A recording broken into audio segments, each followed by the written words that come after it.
नमस्कार साथियों, टेस्ट वाला के यूट्यूब चैनल पर आप सभी का स्वागत है। मुख्य परीक्षा के पेपर 3 की यूनिट 8 ऊर्जा की आज हमारी आखिरी क्लास है। तो शुरुआत करते हैं वैकल्पिक ऊर्जा से। सबसे पहले हम परिभाषा को देखेंगे। वह ऊर्जा स्रोत जो जीवाश्म ईंधन का विकल्प है वैकल्पिक ऊर्जा कहलाती है। अब अगला क्वेश्चन बनता है वैकल्पिक ऊर्जा की मानक या विशेषताएँ क्या है। तो हम इसमें देखेंगे कि उच्च कैलोरी मान होना चाहिए। जो ऊर्जा स्रोत जो भी है उसका कैलोरी मान उच्च होना चाहिए। संग्रहण की आसान विधि होनी चाहिए। ऊर्जा का परिवहन एक जगह से जब हम दूसरी जगह करते हैं तो वो किफ़ायती दामों पर हो जाना चाहिए। ऊर्जा की उपलब्धता व्यापक होनी चाहिए। सरलता से ऊर्जा जो है सुलभ होनी चाहिए, मतलब ऊर्जा की उपलब्धता है वह बहुत सरल होना चाहिए। ठीक, पर्यावरण अनुकूल होनी चाहिए ऊर्जा, साथ ही प्रदूषण रहित होना चाहिए। तो ये वैकल्पिक ऊर्जा के मानक या विशेषताएं होती हैं। उसके बाद हम देखेंगे वर्तमान परिदृश्य क्या है वैकल्पिक ऊर्जा का।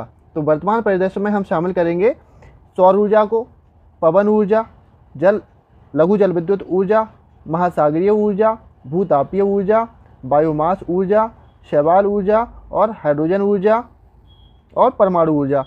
हाइड्रोजन ऊर्जा को यहाँ पर हम 3 भागों में विभाजित करते हैं, ग्रे, ब्लू और ग्रीन।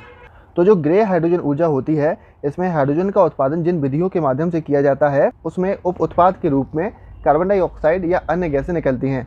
तो इसको हम किस कैटेगरी में शामिल करेंगे? ग्रे में।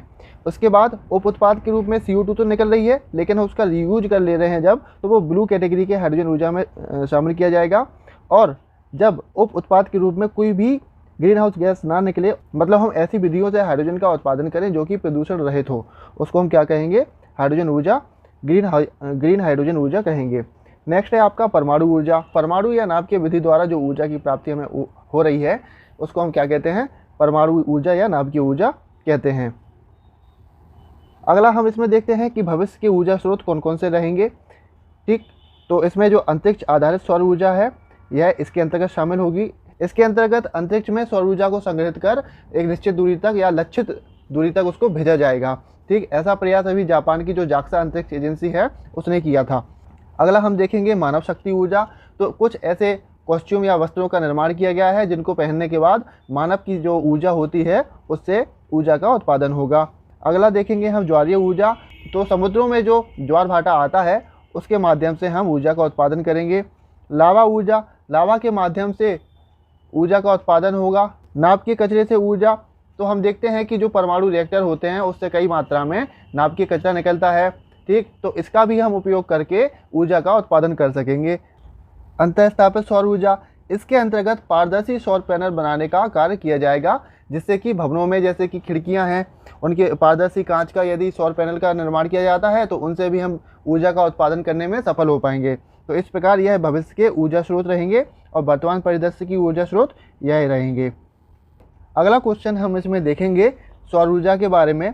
तो सबसे पहले सौर विकिरण से प्राप्त ऊर्जा सौर ऊर्जा कहलाता है, यह परिभाषा रहेगी। और फिर इसकी तकनीक यदि आती है तो तकनीक में लिखेंगे कि सौर ऊर्जा को प्राप्त करने के लिए हम प्रकाश विद्युत सेल का प्रयोग करते हैं। प्रकाश विद्युत सेलों में फोटोवोल्टिक तकनीक का प्रयोग किया जाता है। अब इसमें छोटा सा एक डायग्राम बना देंगे, ऊपर N टाइप नीचे P टाइप का इसमें हम लिख देंगे। और इसमें जो ऋणायन है वह धनायन की ओर अग्रसर हो रहे हैं। ठीक, सूर्य से यहाँ पर रोशनी प्राप्त होते ही जो ऋणायन है वो धनायन की ओर अग्रसर होंगे। यदि भारत में सौर ऊर्जा आ जाता है तो उसको हम कैसे लिखेंगे कि जो भारत का नवीकरणीय ऊर्जा का लक्ष्य था वह 175 गीगावाट था 2022 तक, जिसमें से 100 गीगावाट सौर ऊर्जा के माध्यम से प्राप्त करने का था। इसके बाद आएगा विगत 3 सालों में सौर ऊर्जा में 4 गुना की वृद्धि हुई है। उसके बाद जो कुल विद्युत स्थापित क्षमता का 16% हम सौर ऊर्जा से प्राप्त कर रहे हैं। 2035 तक सौर ऊर्जा की मांग में 7 गुना वृद्धि होने की संभावना है तथा 2022 तक जो स्थापित क्षमता है वो 62 गीगावाट की हमने उपलब्ध कर ली है। हालांकि लक्ष्य 100 गीगावाट का जरूर था और भारत का सौर ऊर्जा में चौथा स्थान है। ठीक है, इसके बाद सौर ऊर्जा के अनुप्रयोग देखते हैं हम। तो सौर ऊर्जा आवास क्षेत्रों में, औद्योगिक क्षेत्रों में, विद्युत के उत्पादन में, जल का ऊष्मन करने में, अंतरिक्ष क्षेत्र में और खाना पकाने में प्रयोग की जा रही है। इसके बाद सौर ऊर्जा की कुछ सीमाएं हैं और कुछ चुनौतियां हैं। तो सीमाएं पूछी जाएंगी। सीमाओं में हम क्या लिखेंगे कि सौर ऊर्जा थोड़ी सी महंगी होती है, अधिक क्षेत्रफल की आवश्यकता होती है क्योंकि हमें सौर ऊर्जा को प्राप्त करने के लिए सौर पैनल लगाने पड़ते हैं। सौर पैनल बहुत ज़्यादा स्पेस घेरते हैं तो अधिक क्षेत्र की आवश्यकता होती है। सौर ऊर्जा मौसम पर निर्भर करती है। यदि मौसम खुला होगा, सूर्य की रोशनी ज़्यादा आएगी तो हमें अधिक विद्युत उत्पादन मिलेगा। यदि मौसम खराब रहता है तो सौर ऊर्जा की प्राप्ति नहीं हो पाती है और सौर ऊर्जा का मेंटेनेंस महंगा रहता है। नेक्स्ट हम देखेंगे चुनौतियों के बारे में। तो सौर ऊर्जा की चुनौतियाँ कौन कौन सी हैं, सौर ऊर्जा को प्राप्त करने में कौन कौन सी चुनौतियों का सामना करना पड़ सकता है। तो सबसे पहले तकनीक।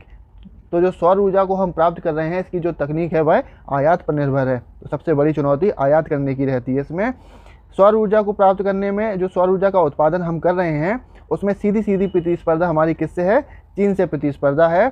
और सौर ऊर्जा में जो भी इक्विपमेंट यूज किए जा रहे हैं उनसे जो सौर कचरा उत्पन्न हो रहा है उसके निपटान की चुनौती रहती है।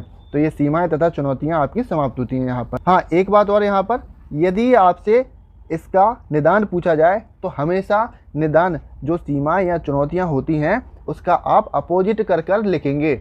ठीक, यदि याद किया है आपने तो बहुत अच्छी बात है, आप वह लिखेंगे। यदि आपको पॉइंट याद नहीं आ रहे हो तो आपको समस्याएं या चुनौतियां तो सभी को मालूम ही रहती हैं, उसका आप अपोजिट कर देंगे तो वह निदान बन जाएगा। कुछ 1 या 2 पॉइंट एक्स्ट्रा आप उसमें रख देना जिससे कि आपका क्वेश्चन थोड़ा सा डिफरेंट हो जाएगा। इसके बाद हम देखेंगे सौर ऊर्जा हेतु सरकारी प्रयास। भारत में क्या क्या प्रयास किए जा रहे हैं। तो सबसे पहले हम इसकी नोडल एजेंसी देखेंगे। नवीन एवं नवीकरणीय ऊर्जा मंत्रालय इसके लिए नोडल एजेंसी है। प्रमुख योजनाएं कौन कौन सी चलाई जा रही हैं। तो प्रधानमंत्री कुसुम योजना 2019 में लागू की गई थी। सोलर सब्सिडी योजना, राष्ट्रीय सौर ऊर्जा मिशन 2010 में प्रारंभ किया गया था। राष्ट्रीय हरित ऊर्जा कार्यक्रम, सूर्य मित्र कार्यक्रम, सृष्टि योजना, सृष्टि का फुल फॉर्म भी पूछा जा सकता है 3 मार्कर में।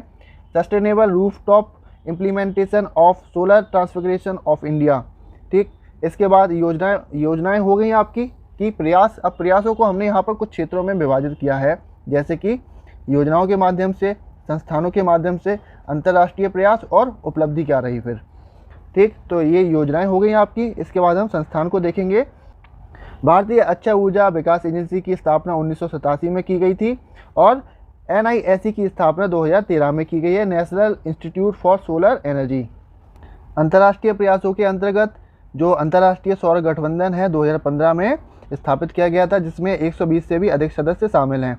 इसके बाद उपलब्धि देखेंगे तो भारत ने 62 गीगावाट की स्थापित क्षमता हासिल की है और विश्व में सौर ऊर्जा के उत्पादन में चौथा स्थान प्राप्त किया है।